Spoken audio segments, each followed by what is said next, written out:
Hello, everybody, and welcome back to the Star Wars Expanded Universe, narrated by Disney or Lucasfilm.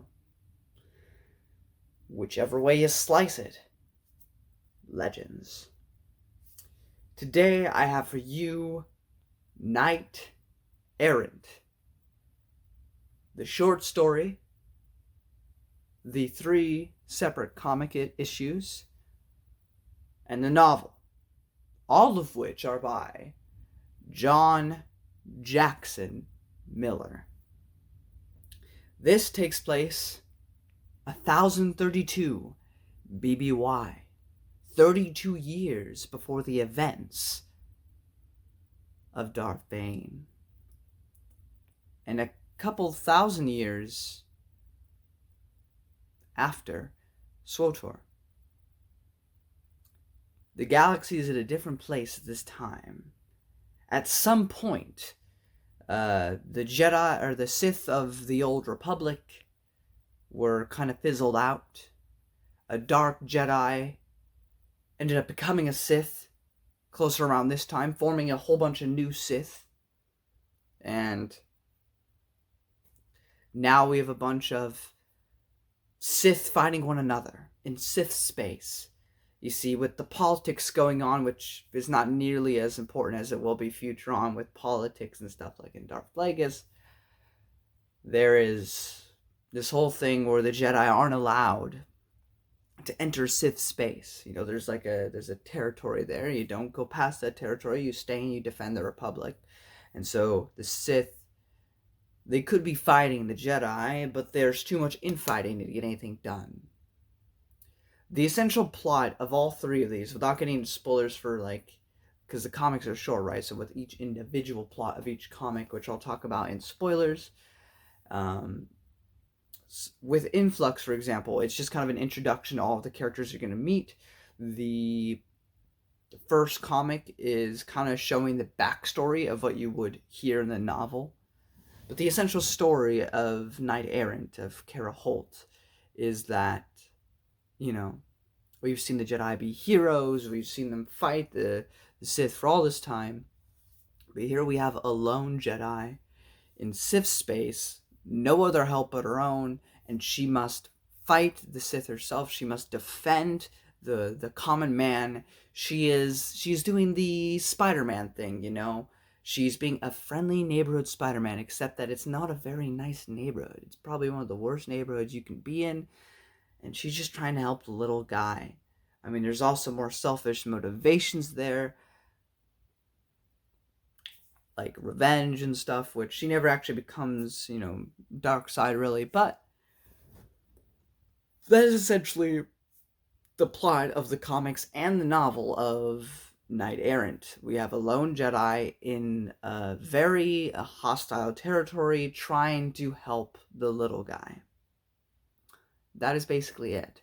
The novel gets more involved with certain family members of the Sith Order. Kind of just shows every single side. Shows a whole bunch of new things. The novel does get points for some things, which I'll discuss in spoilers.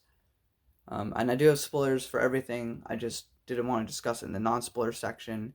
The second comic kind of feels like a Saturday morning cartoon. We get introduced to a new Hutt villain who's just kind of a side thing because the Sith also don't like him, and he's against the Sith at the moment and against our heroes. So he's got to be stopped. And then we have this huge big finale with Odeon, but of course we have nothing else in this time period, so we don't know what happens with Damien or anyone else, because we only get to see the conclusion of Odeon's story. Speaking of which,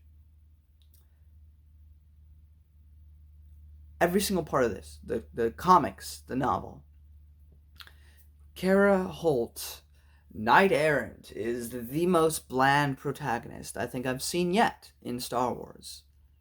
I did not care for her very much. I didn't hate her or anything. There's, if she had something horrible about her character that I could hate, then I could at least have that. Like, for example, there's Borsk Fela, who we'll see in post-episode 6 stuff. I hate him, but he's a well-written character, which is why I hate him. Whereas with her, there's just really nothing there. Like, she's great, she's good. But also, people want to talk about not having strong female characters in the EU, and people just hate the Disney stuff because it's female-oriented or whatever the hell they want to say. You have 3 separate comics and a novel with a female character who holds her own by herself for the majority of the time. So it's a bogus argument. And she's just she's the weakest of the female heroes I've seen so far. There's so many good female characters. Anybody who says that is just stupid. But no, I don't dislike her. I don't love her. She's just She's just there because she, she struggles sometimes. I'm not saying she's a Mary Sue or anything. She's not. But there's nothing really to her character. Like, yeah, she wants to help people. So does every other Jedi. Like, what is unique about her? I really couldn't put it out for you. She feels like a lot of other people I've met without having to define anything about herself. So I just don't care about her. But the one redeeming thing about this era is the world building. The world building, fleshing out what we've missed and stuff, I think is really good. And also, the villains are so interesting until you get to the last comic. You're like, okay, I've seen this, done that. It's not as interesting anymore. You have Lord Odian, who believes that life's entire purpose is to die, or that there is no purpose, and that you can embrace nothingness, which is a purpose, which means he is putting meaning to his life in some way, shape, or form. Kind of seems like a contradiction. Kind of like saying only Sith deal in absolutes, which is in of itself an absolute. But that's his whole thing. Everything must die, and we have to all embrace nothingness because nothing is meaningful. And then you have Lord Damien, who believes himself to be a literal god. And those are just the 2 most prominent ones. But they were very fascinating in the beginning. I found them really fun. I really enjoy their designs and everything. And they were the most interesting part of this series. But yeah, I don't know what else I can really tell you non-spoiler wise. Overall, this era was kind of a bust for me. It was not horrible. It was not great. It was just there, and I went through it. The novel being the hardest to digest. The comics were a bit easier because they're shorter. But the novel was a bit more of a rough read. But overall, it was an okay series. And now the gap closes. And we get to the Darth Bane trilogy yet again. Now, I reviewed a long time ago. This is like when I just started my expanded universe journey. I had reviewed Darth Plagueis and the Darth Bane trilogy together because I think that was one of the first reviews I did. Because I had just gotten finished with Darth Plagueis, so I decided to talk about 2 of my favorite books, period, not even just on Star Wars, the Darth Bane trilogy and Darth Plagueis. And so I just put those in the video together. So seeing as with that, I do usually take notes, but what I think I'm going to do this time is because I've already reviewed them, I'm going to do each book for the Darth Bane trilogy individually, and then give my overall thoughts and opinions of it afterwards without taking notes. So I think that's what I'm going to do. And then the same thing for Darth Plagueis, and then we enter things yet again that I have not read, which are in between Darth Plagueis, or earlier parts of Darth Plagueis, episode 1, in between episode 2, and all that stuff. So I'm excited to get into that. But now I'm going to get into spoilers. If you don't want spoilers for Knight Errant, it's time for you to get out because I'm going to spoil it. Now, if you're a veteran and you don't care, or you just don't care about spoilers, then come join me as I discuss some of the things that I thought were kind of interesting. So first we have the base Knight Errant series. We get to meet Lord Odian. I kind of already discussed him in non-spoilers, so that's all I'll really say. Her master gets stabbed early on. They enter the system because her master has this whole thing where like the Jedi aren't technically allowed to go in there, but they have splinter groups that are able to, infiltrate and liberate a few people and then leave. And so that's what he's doing with Kara Holt and a couple other Jedi. But by the end of the comic series, the Master is dead, and every other Jedi that came along is dead, and all that's left is Kara Holt, now alone in Sith space. We learn that the war that is going on in this series isn't between Jedi and Sith, but between Sith versus Sith. Between a Sith that believes he himself is a god, Lord Damien, and one that believes nothing matters. I also really found it just fun, the very flamboyant look to Lord Damien and his god complex, where he believes he's the creator of the universe. I just found that really fun and really interesting with how insane this guy is. But by the end of the comic issue of Knight Errant, Damien, of course, loses, Kara Holt is victorious, and Odian is injured. Now I have to get my other note. We switch over to the novel.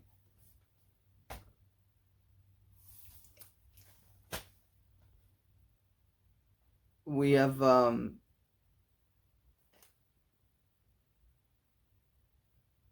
don't know what I said here.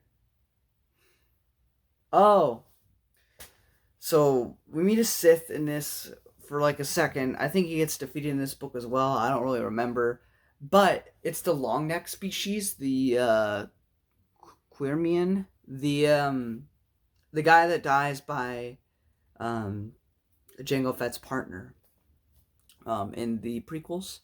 That's spoilers for that comic, but you'll forget it by the time we get to it. I haven't even read it yet. I just know that happens. I don't really care. The long neck guy that's on the council in episode 1 is the same species, so I just thought that was kind of cool. The best part of this book is basically you have to get past the whole... There's 3 separate sections to the book. Once you get past the first section, you get to the second section, where you get to meet these 2 brother and sister children Sith. And it brings us back to Tales of the Jedi, because we have a Kravaki. You know those crab-looking guys? You know the guy that trained Exar Kun? It's the same species, but he is Sith. And I just found it really cool, because I don't think you see these guys very much in the expanding universe. You see him in the Tales of the Jedi comic, and he's here yet again. So regardless of how I feel about the series overall, it was very, very cool to see more of that species. We also have the brain things from Tales of the Jedi as well. And Jamika and Quillian, which are the children Sith, are a sort of an opposing faction of Damien and Odian, though they kind of do their own thing. Jamika's whole thing is she can, like, mind control, but, like, on a massive level. Like, she can control an entire city to do her bidding. You know, and it doesn't even matter if they're weak will, if they're a strong mind or not. She can just do it. And then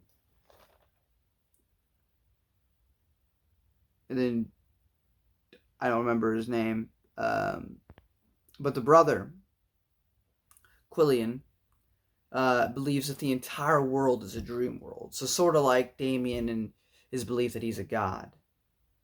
And that's basically... And then we get to the third act, where we end up meeting, like, a sister to those guys and a cousin to Damien and Odian. And she's very logical, very seemingly kind, but she too is a Sith.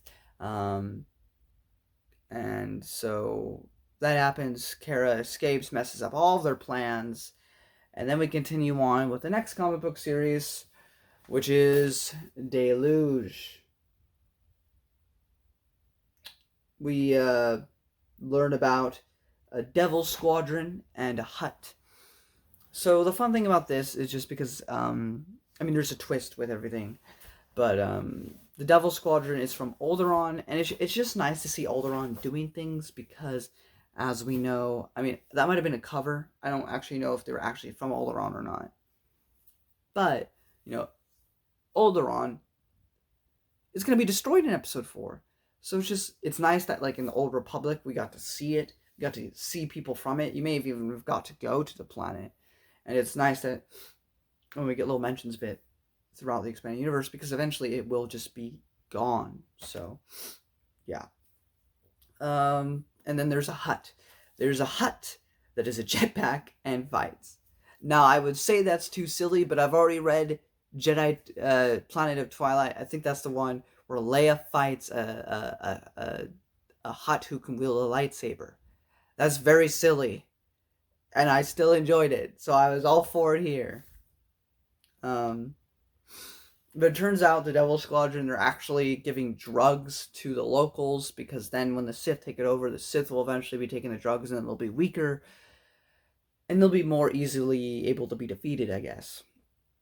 And that's the whole thing. But eventually, the girl that Carol Holt becomes friends with, they're able to work together. They defeat the Hutt, which the Sith and our heroes are happy about, because the Hutt was ruining both of their days. And then it ends with Damien torturing the Hutt. And then we get to escape. Kara joins the dark side, but she's a triple ripple agent. She will not actually fall to the dark side like other characters we'll meet in the future might, and others have who have tried doing that. Look at Eula Quadroma. Eula Quadroma, I guess you weren't as powerful as Kara Holt, because she can do the same thing that you tried to do without succumbing. The helmet, apparently something we've never heard about before, but apparently it was always part of Odine's plan. He wanted to find this helmet so he could destroy all life in the galaxy, which even the Sith are like, bro, we want to control the galaxy, not have it destroyed. And so the Sith have to try to destroy him, while Kara's also trying to stop him. And it ends with Odin finally being defeated. Peace has reigned in the Odian sector of space, because now they are freed from his grasp. But Damien still exists. The cousin still exists. The grandmother still exists. And there's really no way of knowing what really happens. All we can really know is that in 32 years, none of them will be a thing anymore. Damien must die or something, either by Kara's hand or by somebody else's, or by his own accident. Who knows? But we know he cannot be around in 32 years, along with his grandmother. I mean, she's already pretty old, so that makes sense. Along with the cousin. They all are gone eventually. Probably by Kara's hand, I would imagine, because she's been ruining their Sith lives this whole time. So I imagine she's going to get rid of them herself. But that is pretty much it. Overall, it's okay. It's nothing special, nothing great, nothing I think you need to go out searching for. Like, if you've read most of the expanded universe and you need more Star Wars, this might be up your alley. But otherwise, I would hold off on getting it till later, unless you're trying to go in chronological order. But, there's a much better series down the line that you could start with if you wanted to. I mean, I never read this, and I wasn't missing anything. This doesn't really connect to Darth Bane in the slightest. So you'd be completely okay if you went from SWTOR just to Darth Bane. You'd be perfectly fine. Or if you went from KOTOR to Darth Bane like I did. Like, I played the KOTOR games, then went straight to Darth Bane with no hindrance on my knowledge or anything. So that's pretty much it, guys. If you enjoyed this video, give it a thumbs up. Sharing up's a ton. Don't forget to subscribe. And next time, we begin the rule of two. One master, one apprentice. One with the power, and the other to crave it. Until then, have yourselves a good day. Or night. Whatever time it is for you.